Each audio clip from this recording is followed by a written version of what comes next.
nous allons éclaircir le sujet de la circoncision. J'ai déjà fait une vidéo où je parle de ça. Mais là, on va voir par rapport au Nouveau Testament. Parce que je me rends compte qu'il y a une mauvaise compréhension, voire une corruption. Et on va régler tout ça ensemble. Comme vous le savez, les lettres de Saül sont très corrompues. Le Nouveau Testament est très corrompu. Et Yahuwah m'a clairement lui-même dit que les lettres de Saül étaient corrompues. Et effectivement, il m'a ouvert les yeux pour que je le voie.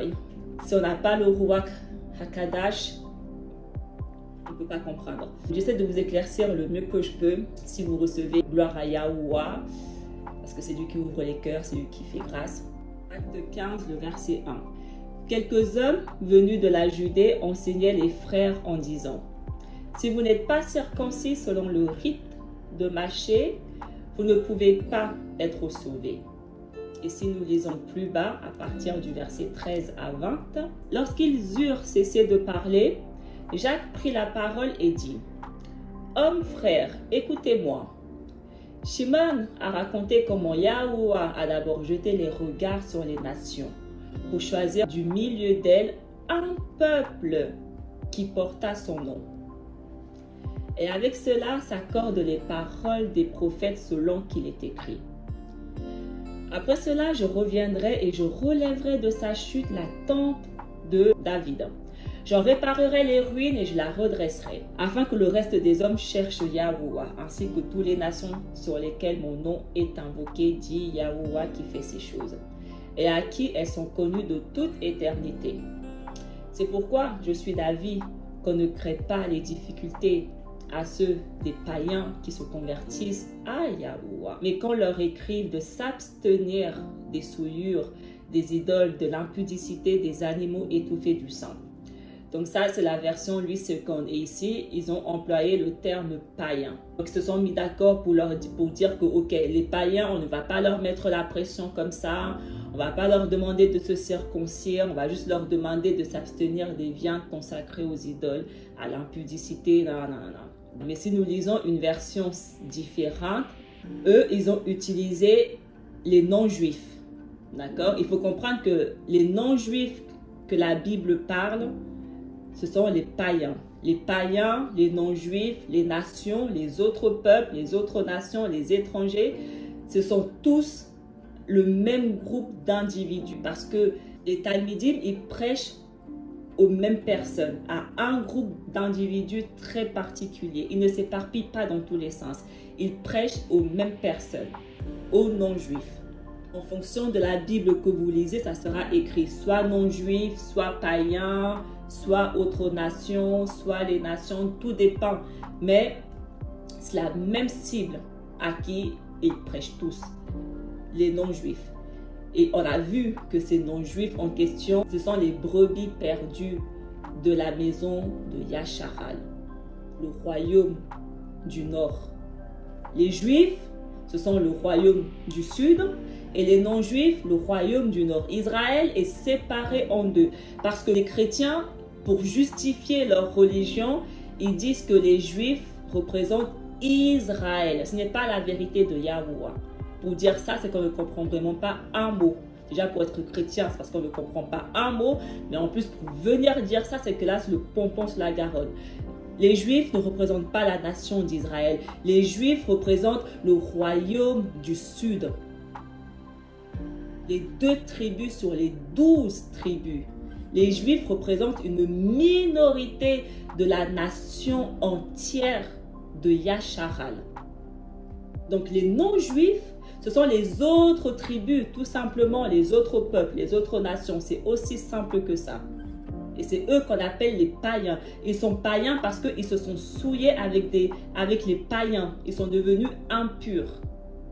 Alors Yahuwah les a éparpillés, les a dispersés, les a vendus parmi les païens parce que c'est ce qu'ils sont eux-mêmes devenus païens. Vous devez absolument connaître le Tanakh. Parce que si vous ne connaissez pas le Tanakh, vous n'allez pas comprendre un mot de ce que je vous raconte. Parce que le Nouveau Testament est l'accomplissement du Tanakh. Yahuwah n'a choisi aucun autre peuple en dehors de Yasharal. Il n'a traité aucune autre alliance avec aucun autre peuple. Il n'y a que la nation de Yasharal où son nom et invoquer. Il n'y a que Yasharal qui invoque son nom, qui connaît son nom et qui le serve. Il n'y a que à Yasharal qu'il a donné les lois, qu'il a traité une alliance. Il a dit, ils seront mon peuple et je serai leur Alaïm. Il n'y a que Yasharal, personne d'autre. Et le Nouveau Testament parle de ce peuple-là. Le peuple que Yahuwah s'est choisi, a traité une alliance avec. La Bible dit qu'il y a en tout 70 nations. Parmi ces 70 nations, Yahuwah a choisi une nation, un peuple, Yasharal. Mais si nous lisons la version, la Bible du semeur, ils disent que parmi les non-juifs, Yahuwah s'est choisi un peuple. C'est de la confusion. Ils mélangent tout. Ils ont tellement tout mélangé entre juifs, païens, qu'ils ont perdu les gens. Yahuwah ne s'est pas choisi parmi les non-juifs. Parce que dès le moment où on dit que Yahuwah s'est choisi parmi les non-juifs, un peuple qui lui appartient, qui est ce peuple? Qui sont les non-juifs et qui est ce peuple parmi les non-juifs qu'il s'est choisi? Parce que là, ils veulent faire croire que le peuple que Yahuwah s'est choisi parmi les non-juifs, ce sont des étrangers. Ce n'est pas la vérité. Yahuwah ne s'est choisi aucun étranger pour le servir. Aucun. C'est écrit nulle part. Et si vous trouvez un verset où c'est écrit le contraire, montrez-moi, montrez-le-moi, je veux bien le voir. Après 5 lectures de la Bible, je cherche toujours parce que c'est écrit nulle part. Yahuwah n'a choisi en dehors de Yasharal personne d'autre pour le servir, pour porter son nom. Acte 16, le verset 1 à 4. Ils se rendirent ensuite à Derbe et à Lystre. Et voici, il y avait là un disciple nommé Timothée, fils d'une fille juive, fidèle et d'un père grec. Les frères de Lystre et d'Icône rendaient de lui un bon témoignage. Saül voulut l'emmener avec lui et l'ayant pris, il le circoncit à cause des Juifs qui étaient dans ces lieux-là, car tous savaient que son père était grec. En passant par là, il recommandait aux frères d'observer les décisions des serviteurs et des anciens de Yerushalayim. On voit que Timothée était issu d'une maman juive, fidèle et d'un père grec. Les chrétiens croient que le père grec était un étranger. Le père de Timothée, qui était un grec, n'était pas un grec étranger. C'était un Israélite converti, grec. Un Israélite qui était né parmi les Grecs. Donc, il était grec, il avait adopté les coutumes grecques, il était grec, il parlait la langue. Comme moi, par exemple, je suis française, j'habite en France, mais est-ce que c'est pour autant que j'ai le sang français qui coule dans mes veines? Absolument pas. Le sang qui coule dans mes veines est hébreu. Et parce que la même chose pour le père de Timothée. Il était grec, mais le sang qui coulait dans ses veines n'était pas un sang grec, mais un sang hébreu. Comment nous savons? Parce que sa maman était juive fidèle. Donc, dès le moment où elle était servante de Yahuwah, ça signifie qu'elle respectait toutes les lois de Yahuwah. Et une des lois de Yahuwah, c'est ne vous mélangez pas avec des non-israélites.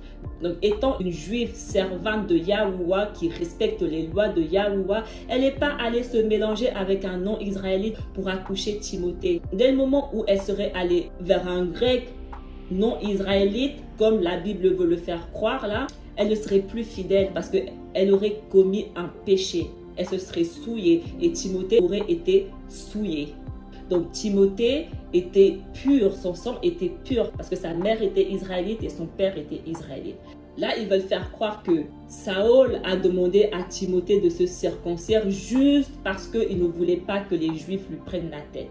Si nous lisons Galates 2, 14 ans après, je montais de nouveau à Yerushalayim avec Barnabas, ayant aussi pris Tite avec moi. Et ce fut d'après une révélation que j'y montais. Je leur exposais la parole que je prêche parmi les païens. Je l'exposais en particulier à ceux qui sont les plus considérés, afin de ne pas courir ou avoir couru en vain. Mais Tite, qui était avec moi et qui était grec, ne fut même pas contraint de se faire circoncire.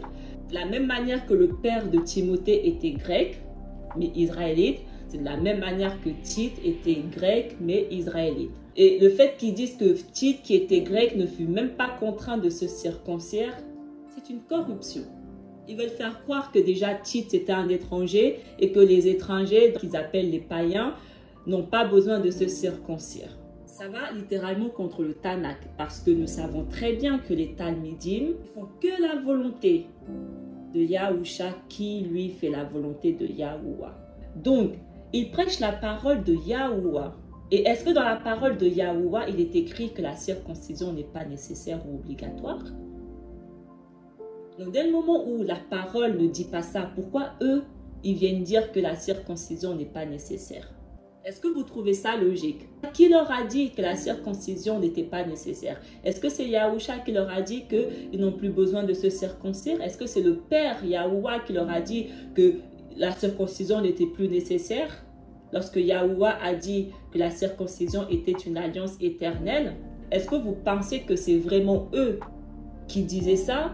Ou c'est les païens, les Grecs, les vrais Grecs? Il ne faut jamais oublier que c'est les Grecs qui ont traduit la Bible. Les païens, les vrais païens, les non-israélites. Il ne faut jamais l'oublier. Il ne faut jamais l'oublier lorsque vous lisez la Bible. Et c'est les mêmes personnes qui ont créé à partir de leur corruption leur religion chrétienne. Il ne faut jamais l'oublier.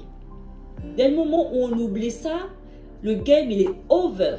Ils étaient tous circoncis. Saül lui-même était circoncis au 8e jour. Il le dit dans la Bible. Pourquoi Saül aurait été circoncis au 8e jour si la circoncision n'était pas nécessaire? Yahusha a été circoncis au 8e jour. Et les Talmidim de Yahusha sont comme Yahusha. Donc si Yahusha est circoncis, alors ses Talmidim sont également circoncis parce que c'est le Père qui les choisit. Il ne faut jamais oublier qui choisit qui. C'est le Père qui choisit les 144 000. Et le Père choisit ceux qui sont à l'image de son Fils. Donc si son Fils est circoncis, les 144 000 sont tous circoncis de la chair et du cœur comme le Fils. Donc dès le moment où ils viennent dire que la circoncision n'est pas nécessaire, ça signifie qu'ils ne font pas partie des 144 000. Point. Galates 5, versets 2 à 14. Voici, moi, Saül, je vous dis que si vous vous faites circoncire, Mashiach ne vous servira de rien. Et je proteste encore une fois à tout homme qui se fait circoncire qu'il est tenu de pratiquer la loi tout entière. Vous êtes séparés de Mashiach, vous tous qui cherchez la justification dans la loi. Vous êtes déchus de la grâce. Pour nous, c'est de la foi que nous attendons par le Ruach, l'espérance de la justice. Car en Yahusha HaMashiach, ni la circoncision, ni l'incirconcision n'a de valeur, mais la foi qui est agissante par la charité. Vous courriez bien, qui vous a arrêté pour vous empêcher d'obéir à la vérité? Cette influence ne vient pas de celui qui vous appelle. Un peu de levain fait lever toute la pâte. J'ai cette confiance en vous, dans le Haloua, que vous ne penserez pas autrement, mais celui qui vous trouble, quel qu'il soit, en portera la peine. Pour moi, frère, si je prêche encore la circoncision, pourquoi suis-je encore persécuté? Le scandale de la croix a donc disparu. Puisse-t-il être retranché ceux qui mettent le trouble parmi vous? Frère, vous avez été appelés à la liberté. Seulement, ne faites pas de cette liberté un prétexte de vivre selon la chair, mais rendez-vous par la charité serviteurs les uns des autres. Car toute la loi est accomplie dans une seule parole. Dans celle-ci, tu aimeras ton prochain comme toi-même. Il dit que si nous nous circoncisons, alors Mashiach ne nous sert à rien. Il nous déconseille de se circoncire. Il dit qu'on n'a pas besoin de se circoncire. Mais est-ce que c'est en accord avec le Tanakh? Ou est-ce que c'est écrit dans le Tanakh? On comprend aussi que dans la Bible, les circoncis sont représentés par les Juifs et les incirconcis sont représentés par les non-Juifs. Ceux qui sont appelés circoncis sont ceux qui sont de la maison du Sud, Juda, et ceux qui sont appelés incirconcis sont ceux qui sont de la maison du Nord, Israël. D'après ma compréhension, ici, Saül il parle plutôt de la circoncision, maison du Sud, et incirconcision, maison du Nord. C'est ça qui serait en accord avec la vérité de Yahuwah. Parce que si on parle d'une circoncision de la chair ici, alors ça c'est une corruption, pure corruption. Galates 6, le verset 12 à 16. Tous ceux qui veulent se rendre agréables selon la chair vous contraignent à vous faire circoncire uniquement afin de ne pas être persécutés pour la croix de Mashiach. Car les circoncis eux-mêmes n'observent point la loi, mais ils veulent que vous soyez circoncis pour se glorifier dans votre chair. Pour ce qui me concerne, loin de moi la pensée de me glorifier d'autre chose que de la croix de Yahushua HaMashiach, par qui le monde est crucifié pour moi comme je le suis pour le monde. Ce n'est rien que d'être circoncis ou incirconcis. Ce qui est quelque chose, c'est d'être une nouvelle créature. Paix et miséricorde sur tous ceux qui suivront cette règle et sur l'Israël de Yahuwah. Ici, il ne parle pas d'une circoncision de la chair. Les circoncis, ce sont ceux de la maison du sud. Et les incirconcis, ce sont ceux de la maison du nord. Et ceux de la maison du sud, ils veulent que même les incirconcis soient comme eux, soient circoncis comme eux. C'est-à-dire qu'ils marchent dans la chair de Moïse. Si on marche dans la chair, on rejette Yahushua. C'est ce qu'ils ont fait. Ils ont rejeté Yahushua. Et Paul leur dit non. Non, vous voulez que tout le monde soit circoncis comme vous. Vous voulez que tout le monde marche dans la chair comme vous. Mais dans ces cas, à quoi sert Yahushua? Pourquoi il est mort? Pourquoi il est mort si on le rejette comme vous? Pourquoi il est mort? Pourquoi je suis persécuté? Pas ce qu'il dit réellement. Il ne parle pas d'une circoncision du prépuce ici. C'est une parabole. Il parle en parabole de manière à ce que seules les personnes destinées comprennent. De la même manière que Yahushua parlait uniquement en parabole, c'est de la même manière que eux aussi, là, ils parlent que en parabole. C'est pour ça que les chrétiens ne comprennent pas. Et ils restent tous incirconcis parce qu'ils croient tous que ici, Saül il parle d'une circoncision de la chair. Parce qu'en vrai, il ne parle pas du tout d'une circoncision de la chair. C'est une parabole ici. Éphésiens 2, verset 11 à 22. C'est pourquoi vous, autrefois païens, dans la chair, appelés incirconcis par ceux qu'on appelle circoncis, donc les Juifs, la maison du Sud, et qui le sont en la chair par la main de l'homme. Souvenez-vous que vous étiez en ce temps-là sans Mashiach, privé du droit de citer en Yacharal, étrangers aux alliances de la promesse, sans espérance et sans Yahuwah dans le monde. Mais maintenant, en Yahushua HaMashiach, vous qui étiez jadis éloignés, vous avez été rapprochés par le sang de Mashiach. Car il est notre Père, lui qui des deux n'en a fait qu'un et qui a renversé le mur de séparation, l'inimitié. Il dit ici, avant il y avait un mur qui nous séparait. Avant, on était deux royaumes, deux nations, on était séparés, on était la maison du nord et la maison du sud. On était éloignés l'un de l'autre, séparés. Mais grâce à Mashiach, il est venu faire que nous redevenions un. Qu'on ne soit plus divisés, qu'il n'y ait plus maison du nord et maison du sud, mais que nous redevenions comme c'était avant, une seule maison, un seul royaume. Ayant anéanti par sa chair la loi des ordonnances dans ses prescriptions, afin de créer en lui-même avec les deux un seul homme nouveau, en établissant la paix, et de les réconcilier l'un et l'autre en un seul corps avec Yahuwah par la croix, en détruisant par elle l'inimitié. Yahushua HaMashiach nous a réconciliés l'un et l'autre pour que nous redevenions une seule maison, un seul corps, pour que nous redevenions Adam, que nous reformions un. Il est venu annoncer la paix à vous qui étiez loin et la paix à ceux qui étaient près. Il est venu annoncer la paix à vous, maison du nord qui étiez loin, et la paix à nous, maison du sud, qui étions près. Car par lui, nous avons les uns et les autres accès auprès du Père par un même Ruach. Ainsi donc, vous n'êtes plus des étrangers, vous n'êtes plus des païens, vous n'êtes plus des non-juifs, vous n'êtes plus des gens du dehors. Vous êtes maintenant concitoyens des mis à part, gens de la maison de Yahuwah. Quelle est la maison de Yahuwah?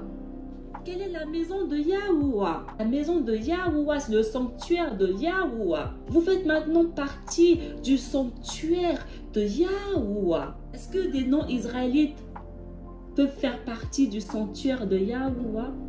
Qu'est-ce que le Tanakh nous dit? Aucun étranger n'entrera dans mon sanctuaire. Voici ce que Yahuwah dit. Donc, on comprend que pour entrer, pour faire partie du sanctuaire de la maison de Yahuwah, tu dois avoir le sang israélite qui coule dans tes veines. Vous avez été édifiés sur le fondement des prophètes, Yahushua HaMashiach lui-même étant la pierre angulaire. En lui, tout l'édifice bien coordonné s'élève pour être un sanctuaire sacré dans le Haloa. En lui, vous êtes aussi édifiés pour être une habitation de Yahuwah en Ruach. Si nous lisons Galates 2, versets 9 à 14. Et ayant reconnu la grâce qui m'avait été accordée, Jacques, Céphas et Jean, qui sont regardés comme des colonnes, me donnèrent à moi et à Barnabas la main d'association, afin que nous allassions, nous, vers les païens et eux vers les circoncis. Les païens, maison du nord, et les circoncis, maison du sud. Ils nous recommandèrent seulement de nous souvenir des pauvres, ce que j'ai bien eu soin de faire.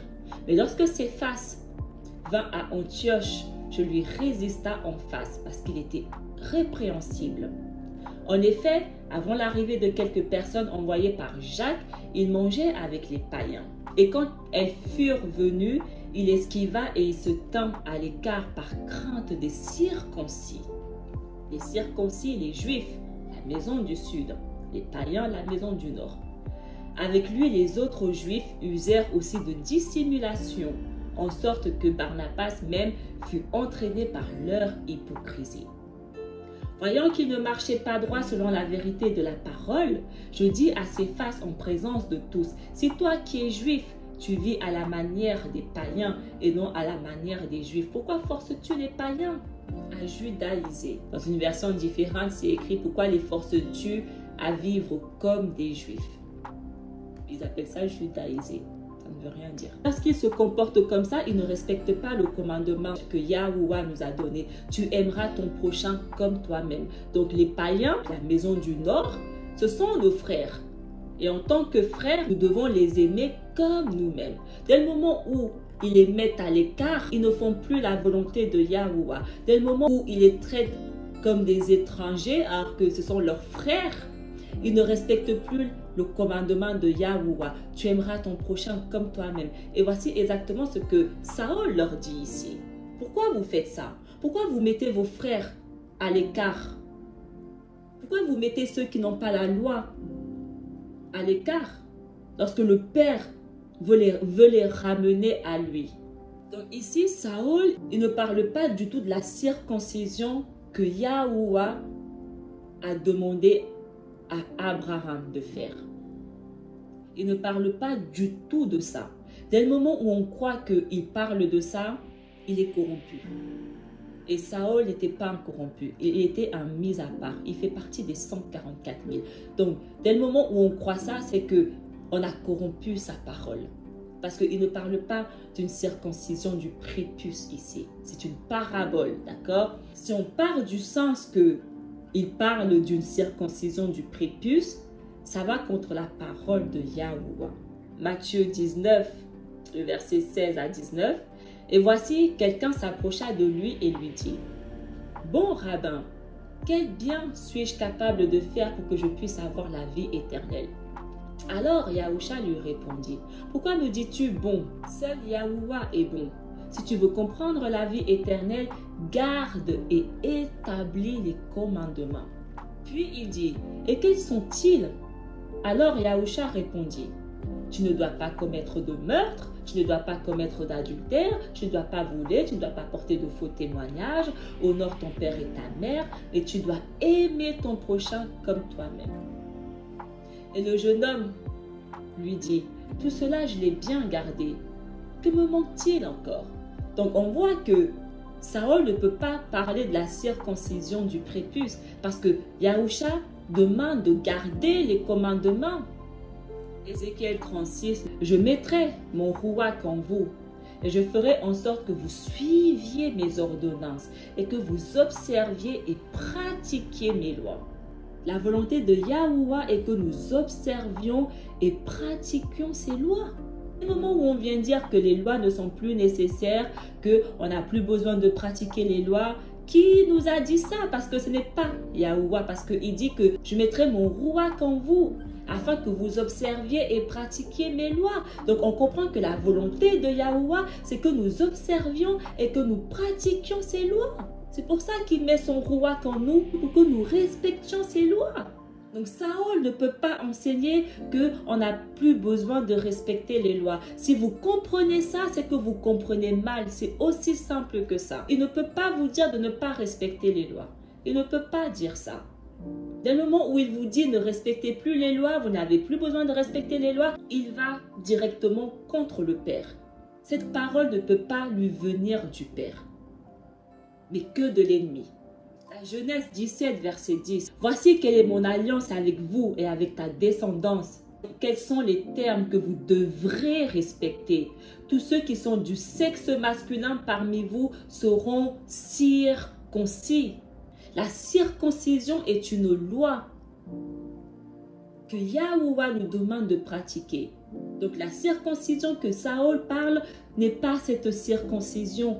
Parce que dès le moment où il parle de cette circoncision-là, où il vous dit qu'on n'a pas besoin de le faire, ça va contre la volonté de Yahuwah. Ézéchiel 44, le verset 6 à 9. Tu diras aux rebelles à la maison de Yasharal, ainsi parle Yahuwah à Loua. Assez de toutes vos abominations, maison de Yasharal. Vous avez introduit dans mon sanctuaire, vous avez introduit dans ma maison, vous avez introduit des étrangers incirconcis de cœur et incirconcis de chair pour profaner ma maison. Vous avez offert mon pain, la graisse et le sang à toutes vos abominations. Vous avez rompu mon alliance. Vous n'avez pas fait le service de mon sanctuaire, mais vous les avez mis à votre place pour faire le service dans mon sanctuaire. Ainsi parle Yahuwah à Loua. Aucun étranger, incirconcis de cœur et incirconcis de chair, n'entrera dans mon sanctuaire. Aucun des étrangers qui seront au milieu des enfants de Yasharal. Yahuwah, il dit, si tu n'es pas circoncis de chair comme de cœur, tu ne feras jamais partie de son assemblée. Tu n'entreras jamais dans son royaume. Donc comment Saül, qui est censé savoir ça, peut venir vous dire de ne pas vous circoncire? Ça n'a aucun sens. Moi, je comprends qu'il ne parle pas de ça. Mais pour ceux qui n'ont pas le rouak, ceux qui ne comprennent pas, ils comprennent que Saül parle de la circoncision de la chair. Éphésiens 5. Devenez donc les imitateurs de Yahuwah comme des enfants bien-aimés. Et marcher dans la charité à l'exemple de Mashiach, qui nous a aimés et qui s'est livré lui-même à Yahuwah pour nous comme une offrande et un sacrifice de bonne odeur. Donc Saül, il dit que nous devons être à l'exemple de Mashiach. Les 144 000 sont comme Yahusha, ils sont à l'exemple. Donc tout ce que Yahusha est, ils sont. Donc si Yahusha est circoncis, ils sont circoncis. Yahusha est à l'image de Yahuwah. Donc si nous sommes à l'exemple de Yahusha, nous sommes aussi automatiquement à l'exemple, à l'image du Père. Donc le Père ne peut pas choisir des personnes qui ne sont pas comme son Fils. Le Père a choisi des personnes qui sont à son image. Jean 14, le verset 15. Si vous m'aimez, vous garderez mes commandements. Yahuwah, il nous demande, il nous dit que si nous l'aimons, nous devons garder ses commandements. Pourquoi vous voulez qu'il vous donne accès à son royaume lorsque vous lui dites clairement que vous ne l'aimez pas vu que vous ne gardez pas ses commandements? Jean 7, le verset 19. Macha ne vous a-t-il pas donné la loi? Qu'aucun d'entre vous ne doit diminuer ou réduire la loi?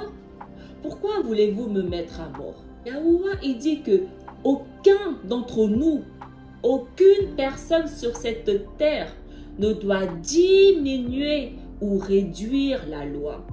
Et Saül n'est pas une exception de ce commandement. Donc Saül non plus n'a pas le droit de venir diminuer ou réduire les lois de Yahuwah. Si on croit comprendre quelque chose différent de la part de Saül, c'est que c'est corrompu ou que c'est nous qui comprenons juste mal. Mais Saül n'incite personne à ne pas respecter les lois de Yahuwah. Saül n'incite personne à ne pas se circoncire de la chair. Saül n'incite personne à manger des aliments impurs que Yahuwah ne veut pas que nous mangeons. Il n'incite personne. Et si vous croyez comprendre l'inverse, vous comprenez juste mal. C'est aussi simple que ça. Parce que nous n'avons pas le droit de réduire ou de diminuer la loi de Yahuwah. Personne. Il nous dit, si vous m'aimez, vous gardez mes lois et mes commandements, telles qu'elles sont.